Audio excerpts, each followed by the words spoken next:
अस्सलाम वालेकुम जी, आप देख रहे हैं क्रिकेट लूज टॉक और हमेशा की तरह इंग्लैंड से हमारे साथ मौजूद हैं आदिल अब्बासी साहब। काफ़ी दिन हो गए हम वीडियो नहीं बना सके, बस थोड़ी सी मुसरफियत थी तो उसके दरमियान बहुत कुछ हो गया। एक तो हमारे नए चेयरमैन नजम सेठी साहब वापस आ गए, रमीज राजा को सैक कर दिया गया, सिलेक्शन कमेटी सैक होगी, उसकी जगह नई सिलेक्शन कमेटी आ गई है। फिलहाल ये इंटरम सिलेक्शन कमेटी है, इस पर बात करेंगे। न्यूजीलैंड पाकिस्तान आ चुकी है, फर्स्ट टेस्ट मैच शुरू हो गया, आज का पहला दिन था। पुख्ताम प्रीज उस पर बात करेंगे, टीम सिलेक्शन में बात करेंगे और जो ये चेंजेस हो रहे हैं इस पे बारे में आदिल साहब की राय लेंगे। अस्सलाम वालेकुम आदिल भाई साहब। वालेकुम अस्सलाम। क्या हाल है आदिल भाई आपका? साहब, फिलहाल तो बहुत सर्दी है यहाँ पे, -21 है। मैं इस टाइम ओहायो में बैठा हूँ, ये आप देख सकते हैं भाई हालात जो है ना, पर फिर भी मैंने कहा चले आपसे बात कर लें। चलें जी, पहले बात करेंगे, स्टार्ट करते हैं जी। नजम सेठी साहब वापस आ गए हैं, रमीज राजा साहब सैक हो गए हैं। आज रमीज राजा साहब ने अपने यूट्यूब चैनल पे अपने फैज से इंटरेक्शन भी किया, तो कैसा लगा ये मूव आपका? ऑब्वियसली सरप्राइजिंग तो मेरे लिए तो नहीं था, कि ऑब्वियसली एक्सपेक्टेड था कि आज नहीं तो कल होना ही था, लेकिन आप कैसे देख रहे हैं इसको? देखें जी, सबसे पहली बात तो ये है कि जिस आपने मेंशन किया, ये एक्सपेक्टेड था। ये मैं तो एक्सपेक्ट कर रहा था कि जैसे ही गवर्नमेंट चेंज हुई या बहुत अर्ली डेज में ये चेंज हो जाएंगे, क्योंकि Pakistan cricket board directly under आता है प्राइम मिनिस्टर ऑफ पाकिस्तान। और ये बड़ा, मैं कहता हूँ कि अफसोसनाक चीज़ है कि एक सेटअप आया होता है, लेकिन जैसे ही गवर्नमेंट चेंज होती है तो एक दूसरा सेटअप आ जाता है। सबसे पहले मैं बात करूंगा नजीम सेठी। नो डाउट पाकिस्तान में क्रिकेट को लाने वाले जो बुनियाद डाली थी वो नजम सेठी साहब ने डाली थी। इससे पहले पीसीएल का जो प्रोजेक्ट है वो भी नजम सेठी के क्रेडिट में है। क्योंकि आपको भी याद होगा जका अशरफ साहब के दौर में इवन हमने साउथ अफ्रीकन से भी लोग कंसल्टेंट हायर किए कि किसी तरह हम अपना पीएसएल कर सकें, लेकिन नहीं हो सका। और नजम सेठी ने आते साथ विद इन 3 मंथ्स उन्होंने पीएसएल को परवान चढ़ाया। और उसी पीएसएल के थ्रू दोबारा जो आप इंटरनेशनल क्रिकेट पाकिस्तान में सबसे पहले फाइनल हुआ। रमीज राजा की बात की जाए तो रमीज राजा ने उस जो इंटरनेशनल क्रिकेट आई उसको मजीद बेहतर किया, मजीद टीम्स उनके दौर में आई। जो उनका स्टैंस था, जिस तरह न्यूजीलैंड और इंग्लैंड ने आने से, न्यूजीलैंड तो आके चला गया था और इंग्लैंड ने आने से इनकार कर दिया था, न्यूजीलैंड रमीज राजा के एक सख्त जो उन्होंने स्टैंस अपनाया, ना सिर्फ उन्होंने with in a year in दोनों टीमों को वापस लेके आए, कंपनसेशन भी ली और न्यूजीलैंड के अगेंस्ट एक्स्ट्रा मैचेस भी ऐड करवाए। सो उनको ये तो क्रेडिट जाता है। कुछ टीम की परफॉर्मेंसेस अप एंड डाउन रही रमीज राजा, लेकिन वो तो कई दफा आप चेयरमैन तो नहीं रिस्पॉन्सिबल होता, लेकिन दोनों का मैं समझता हूँ कि अपनी अपनी जगह पे बहुत अच्छा क्रिकेट के हवाले से काम रहा। अब नजम सेठी वापस आगे उम्मीद करते हैं कि अच्छा काम करेंगे। अच्छा, मेरा वैसे ख्याल है कि आपने बिल्कुल अच्छी बात की, जो आखिरी बात की उसी को मैं लगा चलूंगा कि क्योंकि जो टीम की परफॉर्मेंस है उसका ताल्लुक मेरे ख्याल से चेयरमैन से नहीं है। हमें चेयरमैन की जो परफॉर्मेंस आपने जिक्र किया बिल्कुल ठीक किया कि निजाम सेठी ने पाकिस्तान के लिए कौन सा काम किए, इस तरह रमीज रजा ने जो कौन सा काम किए, इस पे एक चेयरमैन की जो है ना वो परफॉर्मेंस को आप नाप सकते हैं कि भाई किसका काम कैसा रहा।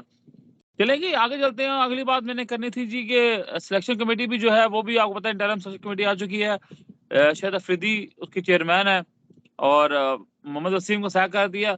मैं अपनी जाती राय इस बारे में, मुझे तो ऑनेस्टली बहुत खुशी हुई है, क्योंकि मोहम्मद वसीम की जो परफॉर्मेंस थी वो, मैं आपको सख्त लफ्ज यूज नहीं करना चाहता लेकिन बहुत अंडर पार थी। ठीक है, बहुत ही उनकी परफॉर्मेंस जो थी ना, वो एक टीम सेलेक्ट करते थे बस स्टांस ही नहीं करते थे, उनकी जो कॉल फेल में बहुत तजाद था, तो ये तो एक अच्छी है। और जो आज ये आते साथ ही जो टीम सेलेक्ट की है पहले टेस्ट मैच के लिए, उसमें मीर हमजा को वापस लेके आए हैं, सरफराज को उन्होंने टीम में इंक्लूड किया है, फिर वो साजिद खान को टीम में इंक्लूड किया। तो ये लग रहा था कि इन्होंने जो डोमेस्टिक जो परफॉर्मर थे उनको चांस दिया, जो भी परफॉर्म कर रहे हैं फर्स्ट क्लास क्रिकेट में उनको चांस दिया। तो इस बारे में आप क्या कहेंगे? और बस खास तौर पे शायद अफरीदी को जो इंटरम बनाया गया चीफ सेलेक्टर्स के बारे में आप क्या कहेंगे? अच्छी मूव थी या फिर कोई और बेहतर ऑप्शन थी हमारे पास? देखें जी, सबसे पहले जो पिछले कुछ अरसे में अगर हम मोहम्मद वसीम की परफॉर्मेंस का जायजा लें तो मुझे तो उनकी सिलेक्शन की कभी समझ नहीं आई। कुछ प्लेयर बगैर वजूहत के ड्रॉप हो जाते थे, कुछ प्लेयर टीम से ड्रॉप होते थे परफॉर्मेंस की बेस पे, लेकिन बगैर किसी कारकर्दगी डोमेस्टिक में वो वापस टीम में भी आ जाते थे। तो ना तो उनके ड्रॉप करने की कुछ समझ आती थी, ना उनको टीम में वापस लाने की कुछ समझ आती थी।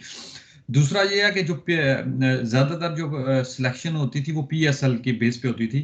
अब मैं उम्मीद करता हूँ, आप देखें टेस्ट और ओडीआई की जो सिलेक्शन है, it should be based on domestic cricket, specially test cricket में। तो अभी जैसा कि आपने देखा होगा कि बहुत ज्यादा प्रेशर था मीर हमजा को, क्योंकि उनकी डोमेस्टिक की परफॉर्मेंस बहुत अच्छी चल रही थी। और अभी चूंकि हमारे जो मेन बॉलर हैं वो इंजर्ड हैं, तो मीर हमजा का मेरा जो अपना जो ख्याल है वो तो जो पिछला जो इंग्लैंड की सीरीज है उसमें भी उनको चांस मिलना चाहिए था मेन बॉलर्स की गैर मौजूदगी में। सो बड़ा खुशाइन फैसला है, जैसे ही शाहिद अफरीदी आए उन्होंने उनको वापस सेलेक्ट किया, फिर सरफराज खेल रहे हैं मिडल ऑर्डर में, उन्होंने अपनी प्लेस को जस्टिफाई भी किया। चूंकि शाहिद अफरीदी अभी भी रिसेंटली रिटायर हुए हैं, बहुत सारी लीग्स खेलते भी हैं, बहुत सारी लीग्स पे उनकी नज़र भी होती है, डोमेस्टिक क्रिकेट में भी होपफुली उनकी नज़र होगी, साथ उनके अब्दुल रज़ाक भी मौजूद हैं। तो मेरा ख्याल है कि इंशाल्लाह ये जो फैसला किया गया ये अच्छा साबित होगा। लेकिन अफरीदी हम भी जानते हैं, आप भी जानते हैं, यूजली जब वो बैटिंग करने के लिए आते थे तो वो तो मुस्तकिल मिजाज नहीं थे।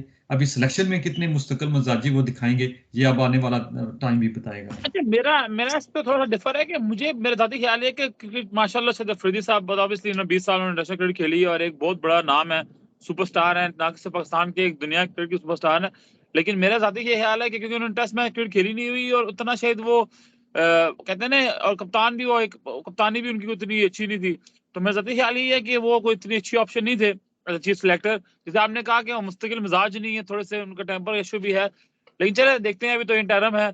लॉन्ग टर्म में हमने पहले ही बात की थी, आज मेरा दादी ख्याल है कि राशिद लतीफ जो है ना, अगर उनको एक चांस दे दे, क्योंकि वो एक वाहिद बंदा जो भी हम देख रहे हैं जो कि मॉडर्न को भी क्रिकेट समझता है, क्लब लेवल से लेके वो इंटरनेशनल क्रिकेट सब समझता है, पर वो एक वाहिद बंदा फिलहाल नजर आ रहा है जो किसी का प्रेशर लेने वाला नहीं है। उन्होंने बहुत सारे ओहदे पास्ट में छोड़े हैं, पर चले आगे जाके देखते हैं कि आगे क्या होना है, तो इसी को आगे लेके चलेंगे। अभी आपने बात की टीम परफॉर्मेंस की, तो आज की जो टीम खेली है आई थिंक बड़ी बैलेंस टीम खिलाई है। सिर्फ मुझे मोहम्मद वसीम जूनियर की जो सिलेक्शन है इस पे थोड़ा था कि यार के उनका फर्स्ट क्लास का एक्सपीरियंस नहीं है, उसकी जगह ये किसी और को चांस दे सकते थे। लेकिन बाकी अगर आप देखें, ओपन आज किया है आपके इमामुल हक और अब्दुल्ला शफीक ने, वन डाउन पे शांत थे, फिर बाबर आए, फिर सऊद शकील, सरफराज, फिर आगा, फिर उसके बाद 4 आपने स्पेशलिस्ट बॉलर खिलाया, उसमें से 2 फास्ट बॉलर आपने मीर हमजा और वसीम जूनियर को खिलाया। फिर आपने स्पिनर में नुमान अली जो कि हमारे काफी अच्छे जैसे परफॉर्म कर थे, और जो हमारे ये अबरार थे जो लास्ट इंग्लैंड के खिलाफ अच्छे परफॉर्म किया, उनको आपने खिलाया। तो आज आपको वाकई टीम नजर आई कि ठीक है, शुरू में हमारे 4 जल्दी आउट हो गए थे, लेकिन जब आपने सुबह टीम देखी, एटलीस्ट जब मैंने टीम देखी, तो मुझे लगा यार चलो यार वाकई ये टीम ऐसी है कि जो आप जो अवेलेबल ऑप्शंस थी उसमें आपने अच्छी टीम खिलाई। तो कैसे देखते हैं आज की सिलेक्शन को जो आज टीम खिलाई है इसको? देखिए मेरे ख्याल में तो जो अवेलेबल रिसोर्सेज है उसमें बेहतरीन सिलेक्शन की गई है। मीर हमजा को वापस लाया गया, लेफ्ट आर्म फास्ट बॉलर है, अच्छी बॉलिंग करते हैं, डोमेस्टिक में अच्छी परफॉर्मेंस है। जैसे मैंने पहले भी कहा कि टेस्ट मैचेस में तो जो परफॉर्मेंस और जो सिलेक्शन होनी चाहिए वो डोमेस्टिक क्रिकेट में जिसका एनफ एक्सपीरियंस हो 4 डे क्रिकेट का, यही हमारा अलमिया रहा है। जिसका मोहम्मद वसीम अब वाइट बॉल के वो क्रिकेट है, सीधा वाइट बॉल से उठा के बगैर किसी एक्सपीरियंस को आप उनको टेस्ट में डाल देते हैं। इस टाइम वो T20 में बड़े एम प्लेयर समझे जाते हैं। अब टेस्ट मैच खेलते हुए अगर उनको कोई इंजरी हो जाती है तो वो हम एक एम रुकन जो T20 में है उससे भी हम जाएंगे। सो एक तो ये बात मैं मेंशन करना चाह रहा। दूसरा ओवरऑल अच्छी टीम है। हाँ थोड़ी सी परेशानी की बात है, अब्दुल्ला शफीक जो पिछले 3-4 मैचों से फेल हो रहे हैं, और एक तरह के लेफ्ट आर्म जो स्पिनर हैं उनकी बॉल पे आउट होंगे, तो उनको अपनी थोड़ी टेक्निक पे काम करना पड़ेगा। इसके अलावा शान मसूद का मैं जिक्र करूंगा, तो बड़ी ऑर्डिनरी शॉट पहले टेस्ट मैच में भी जो आउट हुए पुल करते हुए, आज भी जो वो स्टंप हुए, तो थोड़े से मेरे ख्याल में ओवर एक्साइटेड नजर आ रहे हैं। जिस तरह उन्होंने T20 में कम बैक किया था, रिवर्स स्वीप मारते हुए आउट हो गए थे, इसी तरह उनको थोड़ा सा पिच पे स्टे करना पड़ेगा। आपकी कम बैक सीरीज है, थोड़ा स्कोर करें। फिर जब स्कोर नहीं करते, जब ड्रॉप होते हैं, तो फिर यही प्लेयर आके कहते हैं कि हमारे साथ ज्यादती हुई है। इसके अलावा बाबर आजम तो मैं क्या जिक्र करूं, वो तो है ही क्लास प्लेयर, बहुत अच्छा कमबैक किया। सरफराज अहमद में बहुत ज्यादा प्रेशर था, जो हमारे सिलेक्टर्स हैं आखिरकार उनको चांस दिया गया तो अच्छा परफॉर्म किया। आगा सुलेमान वो भी अभी तक तो अच्छी परफॉर्मेंस दे ही जा रहे हैं। सो अब ओवरऑल आल दो हमने शुरू में तो विकेटें लूज की, लेकिन अच्छा come back courtesy of Babar Azam और सरफराज अहमद। और मैं कहूंगा जी, इस बार आपने बात सरफराज अहमद की, व्हाट अ जेंटलमैन जी, इतने जबरदस्त आदमी है। एक देखिए, आपकी रिस्पेक्ट तब बनती है जब आप टीम से बाहर होते हैं, मतलब टीम से बाहर रहे, कोई उन्होंने फजूल बयान नहीं दिए, कुछ नहीं किया, डोमेस्टिक खेलते रहे, अपना सर झुका के परफॉर्म करते रहे और टीम में वापस आ गए। मतलब जब कप्तानी भी उन्होंने दस्ता की, टीम को संभाला, तो एक ट्रू जेंटलमैन है। तो इसीलिए अल्लाह भी ऐसे लोगों को देता है, तो अल्लाह उन्हें और कामयाबी दे। तो चलें जी, आगे मजीद बात करेंगे। एक सवाल था मेरे जहन में, मैंने कहा आपसे पूछूंगा। उमर अकमल का बयान आया जी, वो कह रहे हैं जी कि मुझे यकीन है कि शाहिद अफरीदी जो है ना मुझे वापस मौका देंगे। अब काफी प्लेयर्स हैं, आप उमर अकमल की बात कर लें, अहमद शहजाद की बात कर लें, आप बात कर लें मोहम्मद आमिर की, शायद ये वो लोग हैं जो शायद नजर रखे हुए हैं शायद अफरीदी से कि भाई कि ये हमें कम बैक कराएंगे, जरा अच्छी पर्सनल भी काफी अच्छे ताल्लुकात है। तो क्या लगता है आपके उमर अकमल भाई वापस आएंगे टीम में या नहीं आएंगे? उमर अकमल ने शायद अभी तक वो खबर नहीं सुनी कि जो आज नजम सेठी साहब ने कहा कि मेरा राब्ता हुआ है मिकी आर्थर के साथ। वो हमें बताएंगे कि वो अवेलेबल हैं कि नहीं। अगर मिकी आर्थर आते हैं तो फिर तो शायद मुश्किल होगा उमर अकमल का वापस आना। लेकिन उमर अकमल को पहले तो परफॉर्मेंस देनी होगी। अभी PSL आ रहा है, उसमें उनकी परफॉर्मेंस को जांचा जाएगा। इसके अलावा डोमेस्टिक क्रिकेट खेलें, टिकटॉक से हट कर अगर वो थोड़ा क्रिकेट पे थोड़ी सी तवज्जो देंगे, अगर उनमें वो चीज़ नज़र आई जो एक इंटरनेशनल प्लेयर में फिटनेस के लिहाज से उनकी शॉट सिलेक्शन के हवाले से अगर आती है, तो यकीनन जिस तरह सरफराज अहमद को अब मौका मिला, और मैं समझता हूँ कि अगर 1-2 मैचेस ODI में फेल हुए रिजवान, तो प्रेशर बहुत ज़्यादा हो जाएगा सरफराज की वापसी का। सो मैं तो सरफराज को आगे वनडे में भी खेलना देख रहा हूँ। इसी तरह उमर अकमल को सरफराज अहमद से सीखना चाहिए, और बजाय इंटरव्यूज टिकटॉक और इस तरह के प्लेटफॉर्म पे किसी किस्म के बयानबाजी करने के बजाय अपनी के परफॉर्मेंस से बैट को बोलने का मौका दें, ना कि आप अपनी जुबान चलाएं।